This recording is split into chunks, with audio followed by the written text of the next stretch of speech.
옆에 분하고 이렇게 인사하실까요? 샬롬.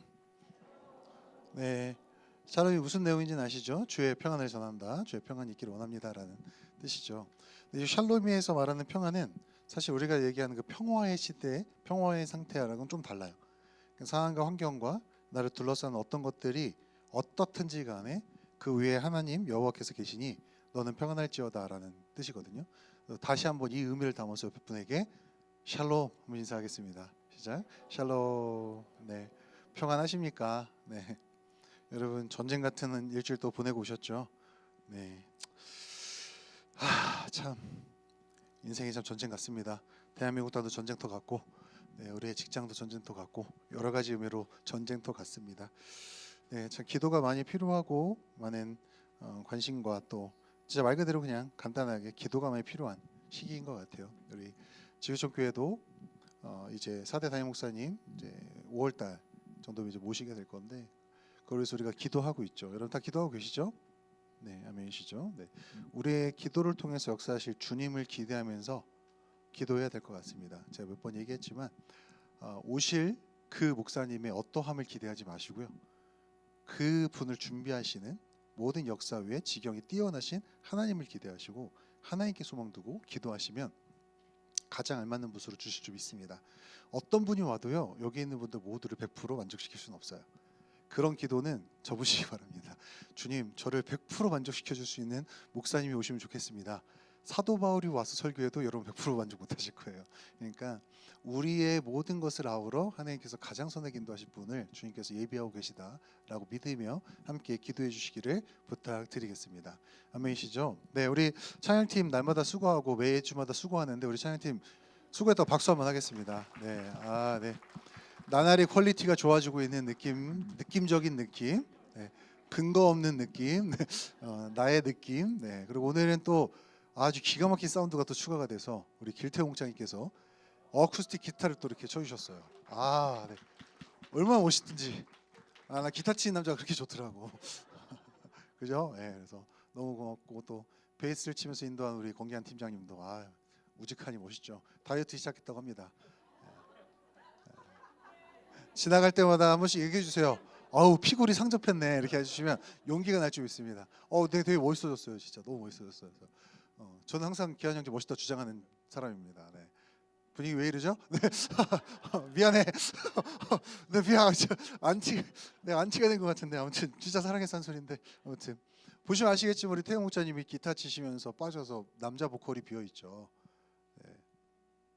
왜 이야기하겠습니까? 예, 남자님들이란다. 형제님들. 네.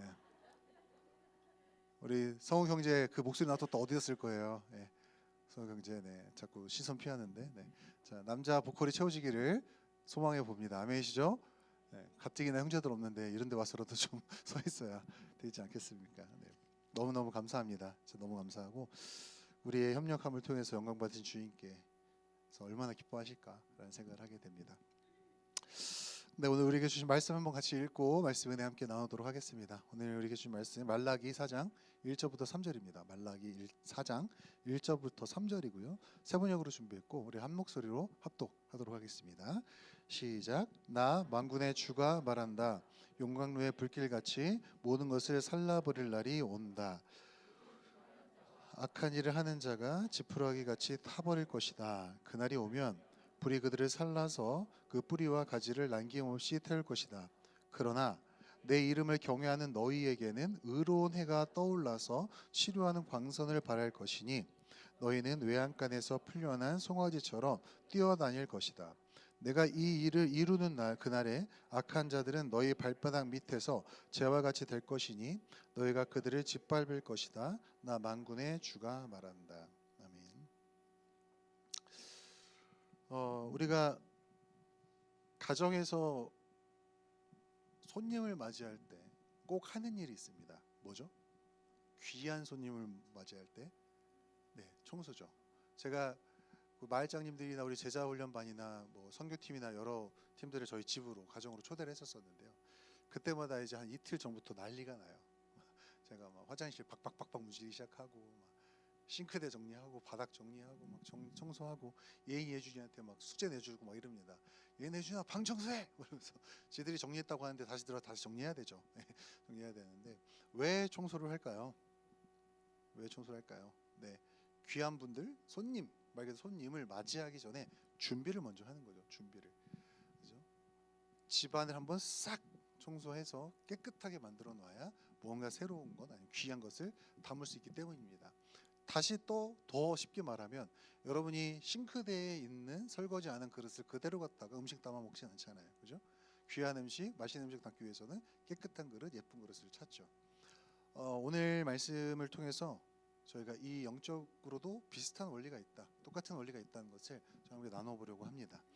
여러분 성경을 보시다 보면요, 하나님께서 인류 역사 속에서 인류의 구원을 위해서 하시는 일들, 그것들의 기록을 구속사라고 볼 수 있죠. 셀베이션 히스토리, 구원의 역사라고 볼 수 있는데, 그 구속사를 살펴보면요, 하나님께서 인간 안에서 인간들의 역사 속에서 역사하실 때, 일하실 때 드러나는 공통적인 순서가 있습니다. 순서가 대부분이 이렇게 진행이 돼요. 대부분이 아닌 경우도 있지만, 자, 성경에 기록된 대부분의 하나님의 역사는요, 대체로 소명, 부르심으로 시작되게 되고, 정체성을 부여하시고 사명을 주시며 그 사명을 계속해서 기억하며 이뤄나갈 수 있는 약속들로 이끌어 가시고 성취들을 하시다 마지막에 끝에 가서 완벽한 성취를 통해서 사람의 인생 속에서, 인류의 역사 속에서 역사하시는 것을 볼 수 있습니다. 소명, 정체성, 사명, 약속, 성취라는 이 진짜 큰 그냥 틀이죠. 큰 틀. 큰 틀 안에서 하나님께서 인간의 삶 속에서 역사하시는데, 이러한 역사의 과정 속에서 인간들은 항상, 여러분 어떠신 것 같아요? 어떤 것 같아요? 성공할까요? 실패할까요? 실패에 가깝습니다. 항상 그 과정을 어그러뜨리는 것, 과정을 중간에 삐끗하게 하는 것은 하나님일까요? 인간일까요? 인간입니다. 인간. 그렇죠? 정말 열심히 한다고, 열심히 해보겠다고 나름대로 자기가 지혜를 발휘하고 뭘 해도 하나님 앞에서 인간은 부족하고 연약하기에 삐끗거리고 실패하고 넘어지게 됩니다. 그래서 하나님께서는 그 모든 구속사의 과정을 이루시는 그 과정 속에서 인간들을 위해서 지속적으로 선지자도 보내시고 예언자도 보내시고 말씀을 계속 전해주시면서 경고하시는 거예요. 그 과정 안에 하나님의 인도하심 속에 올바로 서 있으라고, 이탈하지 말라고 계속해서 이야기하시는 겁니다. 그 과정 속에서 가끔은 우리에게 심판이라는 것, 고통이라는 것, 고난이라는 것이 주어지기도 합니다. 그렇기 때문에 구약에서의 대부분의 선지자들의, 특별히 선지자들이 외쳤던 대부분의 메시지가 심판과 관련되어 있는 거예요. 왜요?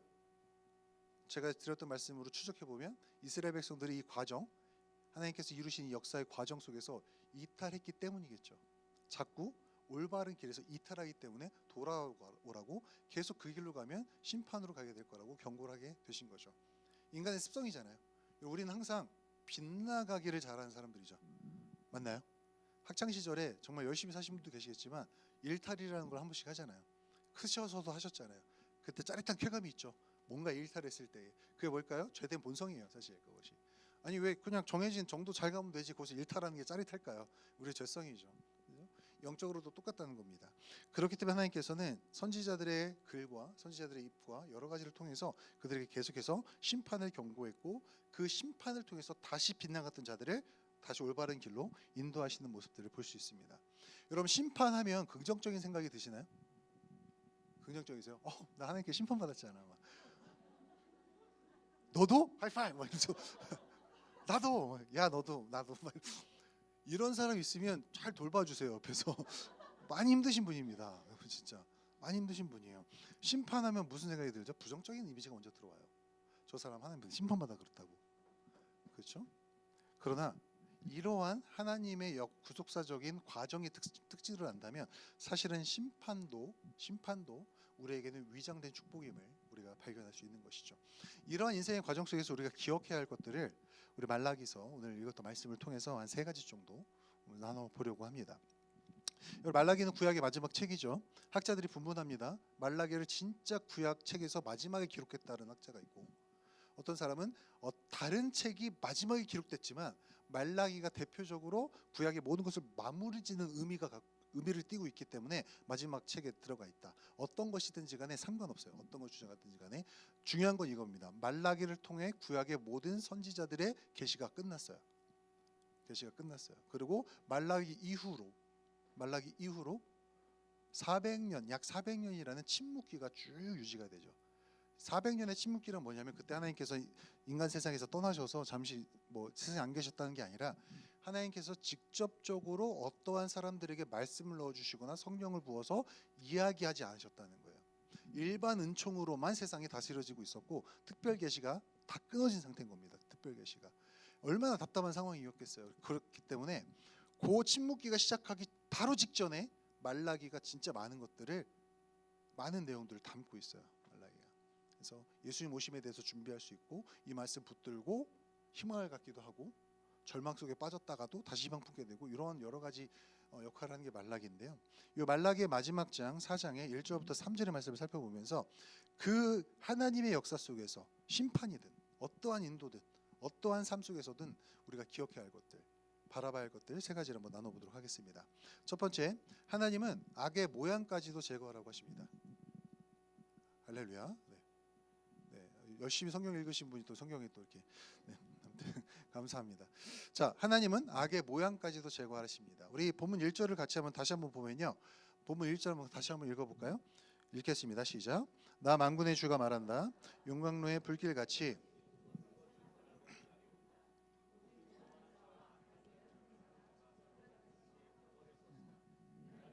불이 늘 살라서 그 뿌리와 가지를 남김없이 태울 것이다.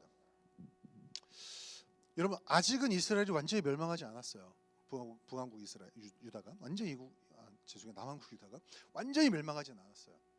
그러나 이제 하나님의 맹렬한 심판이 그들을 덮칠 것인데 그때가 되면 이러한 불과 같은 심판이 너에게 뿌려질 것이다 라고 경고하고 있습니다. 자, 여러분 심판이라는 것은요 우리가 긍정적으로 보기 힘든 이 심판이라는 것은 그냥 맹목적으로 일방적으로 주어질까요? 우리에게? 자, 심판에도 질문을 바꿔 얘기하면 심판에는 분명한 이유와 목적이 있습니다. 심판에는요 분명한 이유와 목적이 있어요. 자, 심판의 이유, 요 말라기에서 찾아볼 수 있었던 이스라엘, 유다 백성들이 심판을 받아야 했던 이유가 몇 개가 있을까요? 대표적으로 4개 정도를 제가 교환해다 정리해 드렸어요. 자, 첫 번째 뭐죠? 사랑의 하나님을 버리고 우상을 숭배함.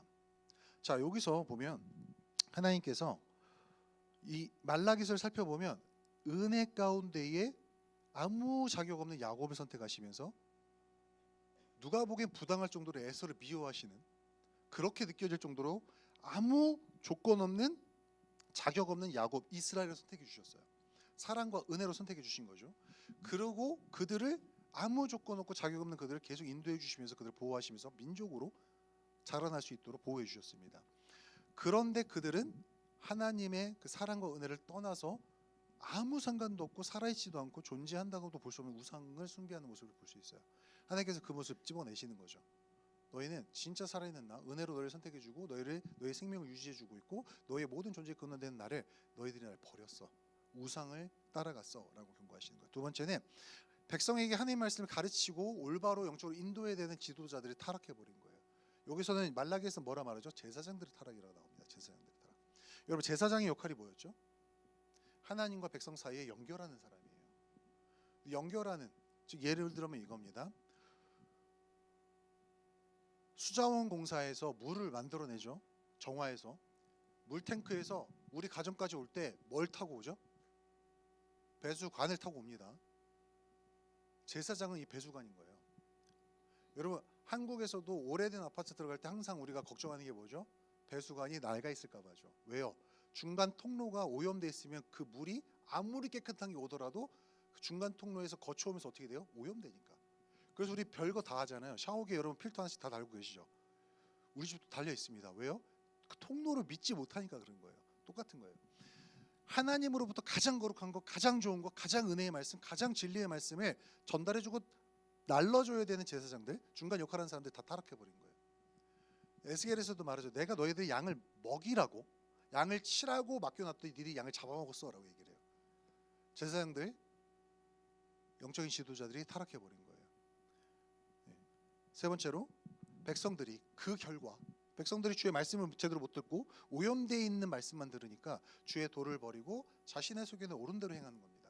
마치 사사기 시대인 거죠. 그냥 기준이 없어요. 자기가 원하는 대로 막 해요. 막 이혼도 막 그냥 마음대로 하고, 고아와 나그네도 돌보지 않고 하나님의 명령하신 율법은 다 어기는 거예요.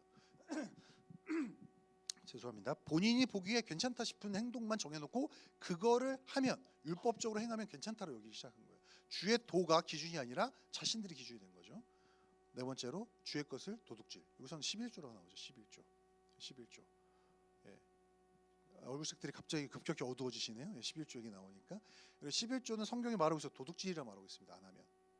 예, 성경이 말한 거니까 믿으시면 돼요. 그럼 목사님, 전 주정원금을 줄이고 11조를 그러면 하도록 하겠습니다. 네, 뭐라 드릴 말씀이 없네요.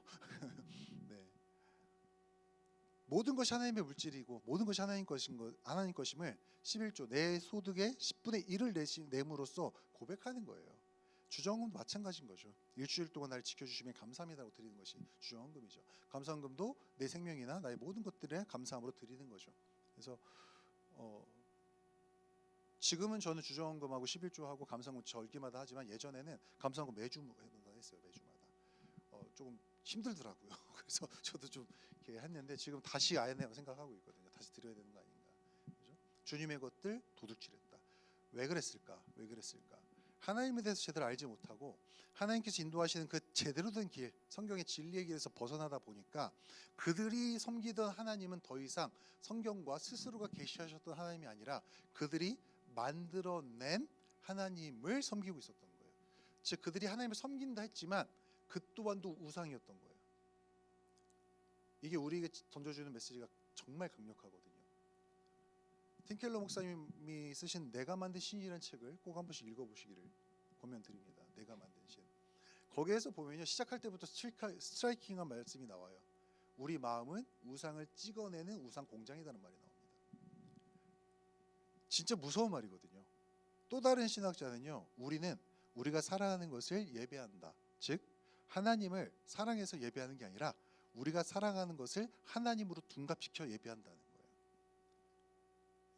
이들은 하나님의 말씀을 떠났고 하나님의 정도를 떠났고 말씀에서부터 멀어졌고 진리를 보지 않고 듣지 않기로 마음을 먹었기 때문에 진짜 하나님이 아닌 그들이 만든 우상이라고 할 수 있는 하나님을 섬기며 괜찮다고 살았던 거예요. 그래서 이 말라기 4장 1절을 보면 그들에게 용광로 같은 불이 떨어진다고 말하고 있습니다. 여러분, 왜 계속해서 노아 시대 이후로부터 불심판만 있는 줄 이제 아시죠? 물심판 없다고 약속하셨으니까 불심판이 있는 거예요.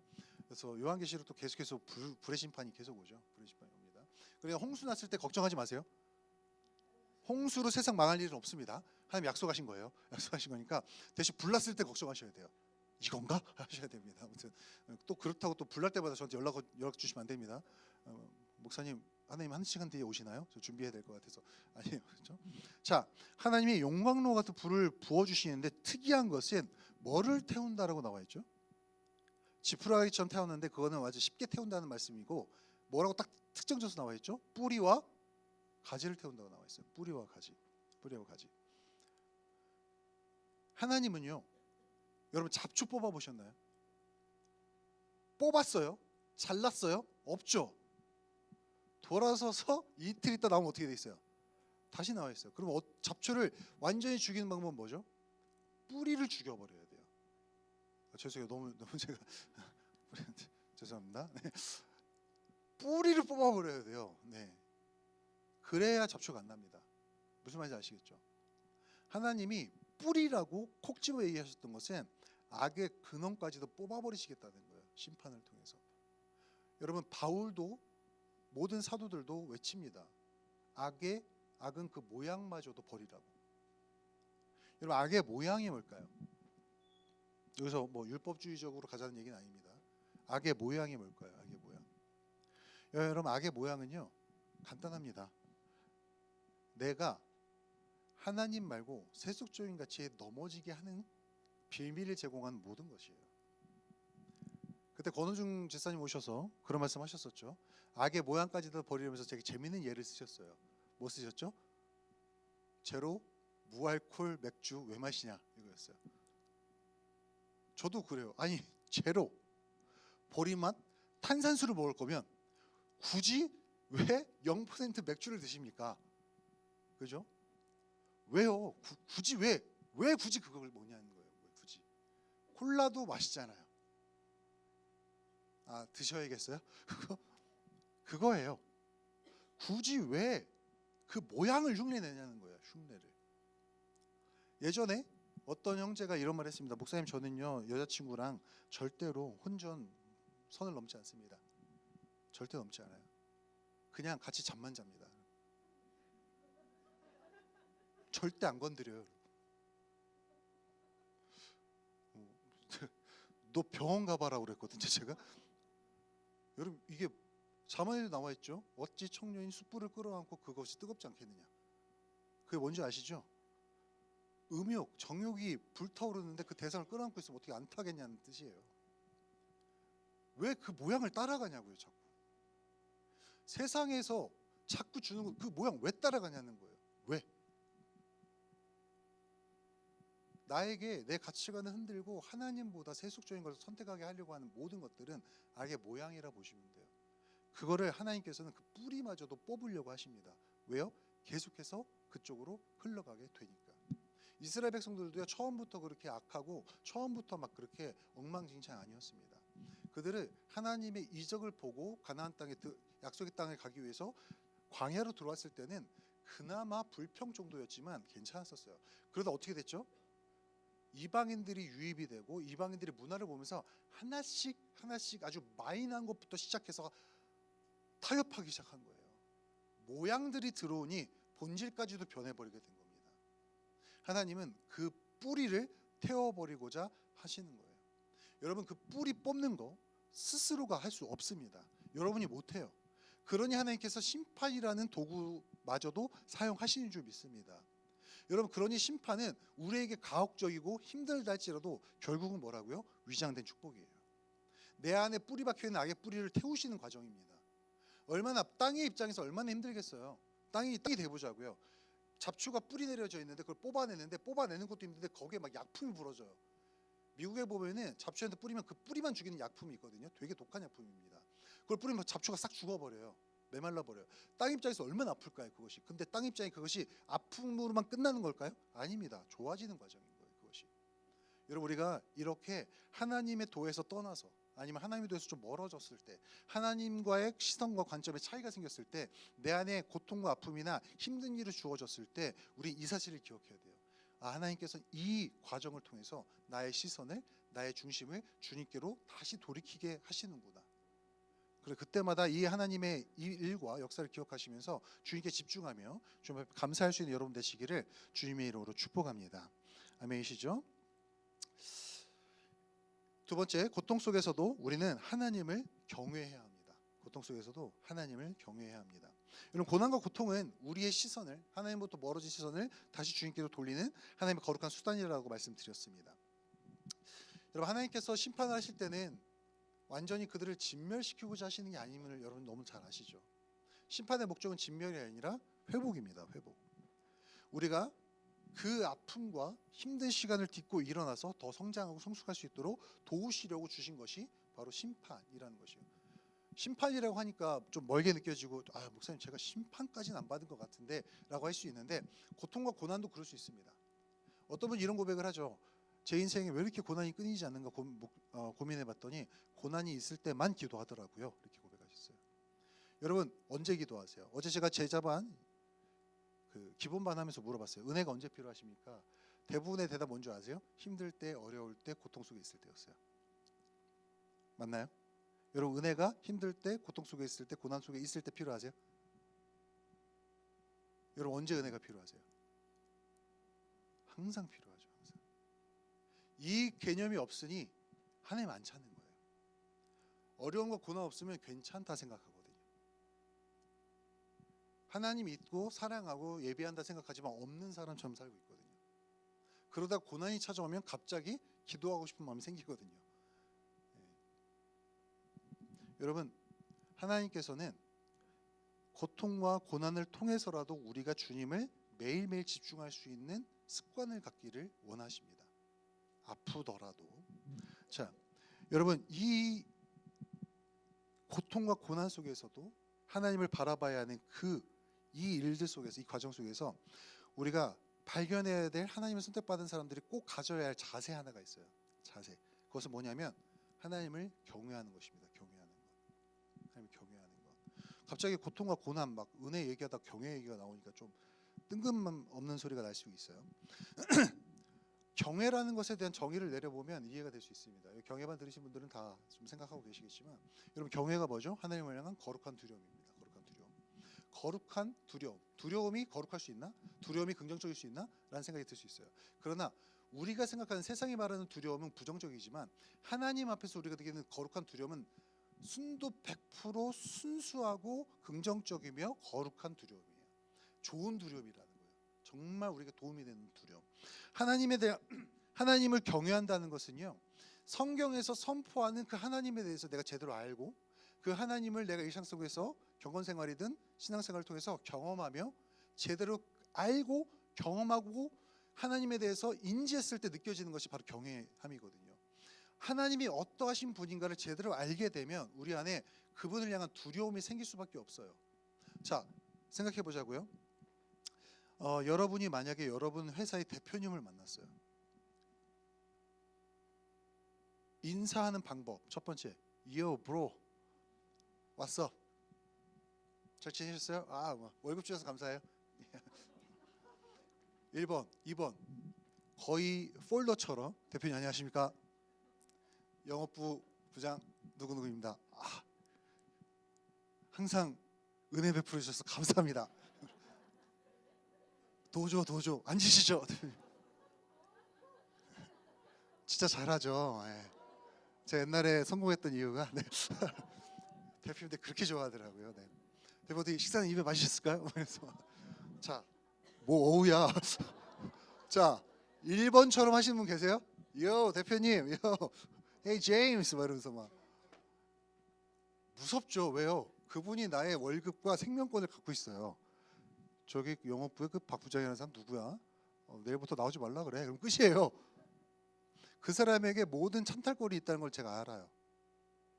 자, 하나님은요? 하나님은요? 갑자기 대표에다 하나님 얘기하니까 지금 갑자기 얼굴이 막 어두워지시는데, 자, 하나님은요? 하나님은 이 대표의 생명권을 쥐고 계신 게 하나님이세요. 한 국가의 존망의 키를 잡고 있는 게 하나님이시라고요. 여러분, 대한민국 망할 것 같으세요? 안 망해요. 망할 수도 있고요. 이 모든 키 누구한테 있죠? 우리한테 있지 않아요. 하나님께 있습니다. 아멘이신가요? 아멘이세요? 그 하나님을 우리가 대하는 거라고요. 그 하나님을. 우리가 기도할 때 우리가 아버지라고 부르는 대상이 그런 분이라고요. 온 만물을 뭐로 만드셨어요? 우리가 지금도 이해 못하죠. 여러분, 지구과학 다 이해되세요? 우주에 대해서 천문학 다 이해하세요? 못해요. 천문학자들도 연구 중이잖아요. 평생 연구하잖아요. 아직도 우주가 끝이 없을 거라고만 얘기하잖아요. 모르잖아요. 그거를 말씀 한마디로 만드신 게 하나님이세요. 욥기 보세요. 누가 리오야다는 낚시줄을 낚을 수 있느냐? 여러분, 리오야다는 악어가 아닙니다. 그 당시에 가장 거대한 물속에 사는 공룡이라고 생각하시면 돼요. 엄청난 바닥 괴물이에요. 바닥 괴물. 원어적으로 바닥 괴물입니다. 하나님께서 뭐라 하세요? 그것도 내가 만들었어. 베헤못이라는 건 나옵니다. 지금으로 보면 아파토사우루스 정도처럼 공룡 있죠. 엄청 큰 거예요. 꼬리가 백향목이 흔들리는 것처럼 컸다고 했으니까.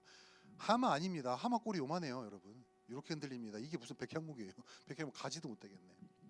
이거 공룡이에요. 엄청난 공룡. 네가 그 숨결을 느껴봤고 그 울음소리 들어봤냐? 내가 만든 거야라고 하시잖아요. 여러분, 우리가 하나님에 대해서 진짜 제대로 알아야 고통 속에서도 우리가 하나님을 바라보고 자유할 수 있어요. 왜요? 이 모든 상황 속에서 키를 잡고 계시고 모든 것에 문을 열고 닫을 수 있는 게 누구라는 걸 알기 때문에 그래요? 하나님이라는 걸 알기 때문에 그렇습니다. 경외함은 그렇기 때문에 우리 신앙의 키예요. 키. 이스라엘 백성들이 하나님을 왜 떠나게 됐을까요? 경외함이 사라져서 그래요. 진리의 말씀이 사라지고 하나님에 대한 올바른 말씀이 선포가 사라지고 하나님의 올바른 계시가 사라져 버리니까 하나님을 향한 계시가 먼저 경외가 먼저 사라지기 시작합니다. 이 시대가 크리스천들이 하나님을 경외하나요? 제대로 경외하냐 말입니다. 우리조차도 두려워하십시오. 하나님 경외하십시오. 부담 느껴요. 하나님 무서워해서 어떻게 신앙생활 합니까? 아니요, 무서워야 돼요. 진짜 무서워야 진짜 사랑할 수 있고, 진짜 무서워야 그 앞에서 조심할 수 있습니다. 진짜 무서워야 그분이 주신 말씀에 순종할 수 있어요. 무서워야. 그러나 거룩한 두려움. 정말 무섭고 두렵지만, 정말 무섭지만, 정말 두려운 존재지만 진짜 그래도 날 사랑하시는 분이구나. 이 두려움은 날 살리는 두려움이구나. 이 예수 하나님의 존재는 나를 살리는 존재구나가 건강한 경외함으로 우리 안에 있지 않으면 고통 속에서 그냥 나가 떨어지고 고통 속에서 불평과 불만만 할 수밖에 없는 겁니다. 하나님을 바라볼 수 없으니까요. 여러분, 여호와를 경외하는 자들에게는 하나님께서 이 심판조차도 축복으로 바꿔주세요. 본문인 말씀이 약속하고 있죠. 2절 말씀 한번 같이 읽어볼까요? 그러나 시작. 그러나 내 이름을 경외하는 너희에게는 의로운 해가 떠올라 치료하는 광선을 발할 것이니 너희는 외양간에서 풀려난 송아지처럼 뛰어다닐 것이다. 자, 여러분, 아까 1절에서는 맹렬한 용광로 같은 불로 오셨어요. 여러분, 의로운 해가 뜨거울까요? 용광로가 뜨거울까요? 해죠. 근데 여기는 의로운 해, 치유와 회복에 초점이 맞춰져 있고 1절에는 용광로 같은 뜨겁고 태우는 거에 초점이 맞춰져 있어요. 왜요? 심판을 통해서라도 우리가 하나님을 향한 경외함을 회복하면 그 경외함을 회복한 자들에게는 똑같이 맹렬한 타오르는 불빛인데 경외하는 자들은 그것이 회복과 치유가 된다는 거예요. 치유하는 광선을 발하사. 제가 기도 인도하거나 기도할 때 그런 말 쓰잖아요. 하나님, 성령 하나님, 치유하시는 광선을 바르시사 온몸 구석구석을 비추시고 영혼 구석구석을 비추셔서 주님 모든 영적인 아픔, 육적인 아픔을 치유하여 주십시오. 그게 여기서 나온 말씀이에요. 여러분, 사자나 맹수가 상처를 입으면 제일 먼저 하는 게 뭐냐면 상처를 깨끗하게 핥아요. 그리고 햇빛에 내놓습니다. 햇볕이 그것을 소독하니까. 여러분, 경외하는 자에게 이러한 하나님께서 치유하시는 의로운 해, 그 광선을 발해주신다라고 말씀하고 있습니다. 우리가 고통 속에서도 주님을 바라보며 경외해야 되는 이유는 그거 하나예요. 하나님의 비추시는 빛은 우리를 태워 죽이고 멸절시키시고 고통 속으로 몰아내는 빛이 아니라 결국은 회복시키시고 낫게 하고 치유하게 하시는 빛이기 때문입니다. 여러분, 고통 속에 계시고 아픔 속에 계십니까? 눈을 들어 하나님 바라보시기를 주님의 이름으로 축복합니다. 그 시간을 통해서 하나님을 향한 잃어버렸던 경외심을 여러분 회복하시기를 주님의 이름으로 축복합니다. 여호와 경외해야 우리 살 수 있어요. 살 수 있습니다. 네. 자, 셋째, 준비된 인생 위에 회복과 축복이 주어집니다. 준비된 인생 위에 회복과 축복이 주어집니다. 자, 우리의 영이 심판과 아픔은 아픈 거예요. 힘든 겁니다. 우리 인생 자체가 힘들고 어렵죠. 그렇지만 우리의 영이, 우리의 몸이, 우리의 인생이 아프고 고달프지만 하나님께서 허락하신 심판을 통해서 우리가 영적으로 거룩하고 순전하고 더 순수한 상태로 거듭날 수 있을 줄 믿습니다. 그렇게 준비되어야만 하나님의 회복과 축복이 온전한 의미에서 보게 될 수 있어요. 우리 안에 완전 영적인 불순물들이 다 뽑아지고 뿌리쳐 태워지고 내 안에 있는 모든 상처와 영적인 아픔들이 끊어지고 태워지고 깨끗이 씻어져야 그 위에 축복이 부어졌을 때 그게 진정한 의미에서 우리 인생의 축복이 된다는 거예요. 그러지 않고는 어설픈 축복은 우리를 오히려 망치는 길로 인도할 수 있습니다. 자, 준비된 자가 축복을 누린다라는 생각을 하면서 옛날에 봤던 유튜브에 클립이 생각났어요. 한 영상을 봤거든요. 이게 어떤 광고였는데 어떤 광고인지 까먹었어요. 광고 효과가 없었던 것 같아요. 근데 그 광고의 장면이 너무 인상 깊었어요. 뭐였냐면 꼬부랑 한 70대 80대 되신 할아버지가 이렇게 밥 먹다가 나와요. 이렇게 나오더니 자기 방에 가서 한 12kg짜리 덤벨을 갑자기 이렇게 들어요. 내려놔요. 또 가서 밥 먹고 막 가족들 얘기하고 있는데 또 혼자 나와요. 아침에 나와서 막 이 새벽 공기에 막 숨쉬면서 이 덤벨 또 들어요. 계속 그것이 반복이 돼요. 친구들하고 얘기하다가도 나와서 덤벨 들고 할머니랑 얘기하다가도 나와서 덤벨 들고 뭐 어디 나갔다가도 급하게 막 돌아와서 집에서 덤벨을 들어요. 계속 그게 반복이 돼요. 그러다가 화면이 딱 바뀌면서 뭐가 나오냐면 공항에서 저 멀리서 딱 12km 정도 돼 보이는 소녀딸이 막 달려옵니다. 소녀를 딱 들고 번쩍 들어서 그 아이가 웃으면서 돌면서 사랑을 나눠요. 준비된 자에게 부어진 축복이죠. 정확히 그 장면이 생각났어요. 할아버지 준비 안 됐으면 그 축복을 어떻게 누립니까? 여러분, 할아버지가 70대 80대 우리 아직 안 가봤잖아요. 그죠? 얼마나 힘들까요? 저희 아버지도 몸이 불편하시고 어머니도 불편하니까 제가 알죠. 평상시 잘 들으셔도 못 들으세요. 그분이 이 덤벨 들면서 얼마나 이를 악물고 막, 그죠? 내가 후광할 거야 이러면서 막 여기 알도 베기고 얼마나 힘들었겠어요. 하다가 허리 삐끗하실 수도 있죠. 근데 그걸 왜 했을까요? 그 고통과 고난의 시간 뒤에 뭐가 있어요? 손녀의 한박 웃음과 까르르 웃으면서 안기는 그 축복이 있음을 알았기 때문에 견디신 거죠. 여러분, 우리가 경험하는 모든 것들은 과정이라 말씀드렸어요. 그 과정 뒤에 축복이 있느냐 저주가 있느냐 우리의 선택을 통해서도 이루어질 수 있습니다. 하나님이 그러니 계속해서 하나님께서 인도하시는 그 과정으로 우리를 계속 회복시키시는 거예요. 제대로 된 과정, 선한 과정, 거룩한 과정으로 우리가 회복되어야 마지막에 무슨 결과를 맛보기 때문에 그래요? 축복이라는 결과를 맛보기 때문에 그렇습니다. 여러분, 성경에서도 이 말을 계속해요. 디모데후서 2장 6절을 가면요, 수고한 농부가 먼저 그 소산을 맛보는 것이 마땅하다는 말이 나옵니다. 수고한 누가요? 농부가. 진짜 힘들고 남들 쉬고 남들 놀 때 놀고 다 놀고 쉴 거 다 쉬면서 안 했다면 그 농부도 똑같이 궁핍한 결과를 맞이했겠죠. 그런데 그 농부는 어떻게 했어요? 수고했어요. 수고했습니다. 여러분, 인생 속에서 아픔이 있고 힘든 일이 있을 수 있습니다. 그러나 그때 우리가 수고하며 여호와를 경외하며 그 시간을 견뎌내고 그 시간을 통해 우리가 하나님이 원하시는 방향으로 회복되어야 하는 것은, 그 이유는 그래야 하나님이 주신 축복을 온전히 담아낼 수 있는 그릇으로 준비될 수 있기 때문입니다. 예전에 그런 게 있었어요. 어떤 목사님 댁에 녹슬어서 버려진 요강이 있었다고 합니다. 요강 아세요, 여러분? 네, 그거예요. 그겁니다. 이것을 어떤 이 철물절함을 하시는 분이 목사님 안 쓰실 거면 저 주세요. 줬대요. 그때 한 며칠 지나서 그 사람이 예쁜, 죄송해요, 밥그릇을 만들었다고 합니다. 너무 예쁘게 잘 이렇게 꽃 모양으로 이렇게 만들었대요. 오, 이게 뭐냐고 그랬더니 그 요강 녹여서 다시 만든 거예요. 자, 요강의 입장에서 축복의 시간이었을까요? 녹여지는 과정이 압력과 불과 뜨거움과 이 사람이 요강 입장에서는 모진 고통과 핍박이죠. 심판이죠. 불의 심판. 용광로에 들어가는 거잖아요. 그리고 나서 어떻게 됐죠? 더 귀한 것을 담아낼 수 있는 그릇으로 준비됐잖아요. 여러분, 말라기는 그거 기억하라는 거예요. 그거. 너희가 준비되어야 진짜 하나님 나라의 축복을 맛볼 수 있어. 그리고 하나님은 그 길을 위해서 400년 동안 침묵하시는 것처럼 보이지만 복음이 전파될 수 있는 모든 길을 예비하셨습니다.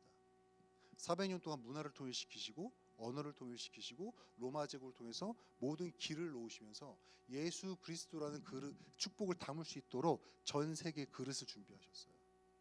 그리고 예수 그리스도가 오셔서 참된 복, 하나님과 함께하는 복, 임마누엘 하나님의 복을 이 땅에 실현시켜 주셨습니다.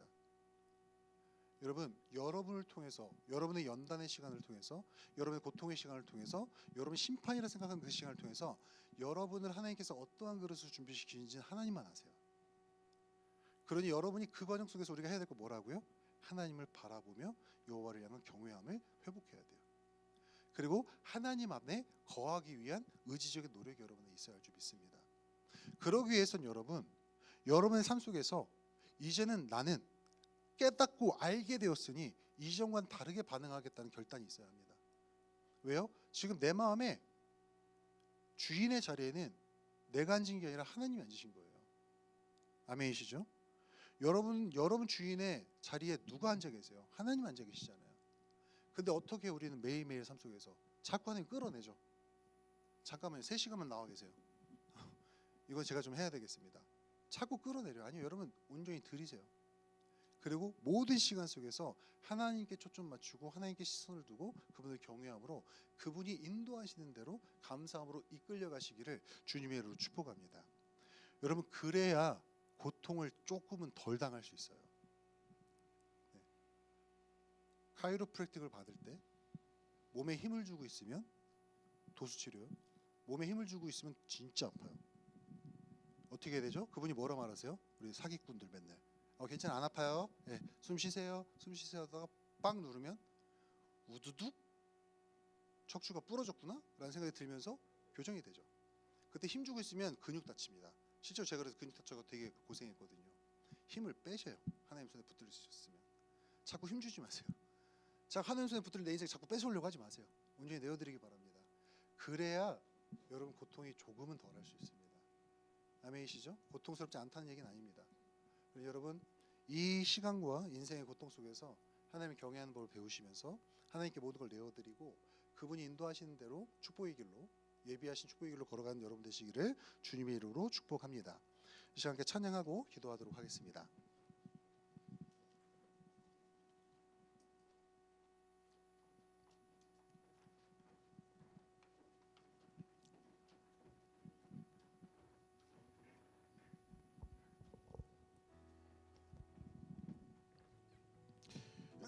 우리가 찬양 시간에 마지막에 불렀던 찬양인데요, 내 마음의 한 자리라는 찬양인데, 여러분 이 찬양이 원래는 어린이 찬양이에요.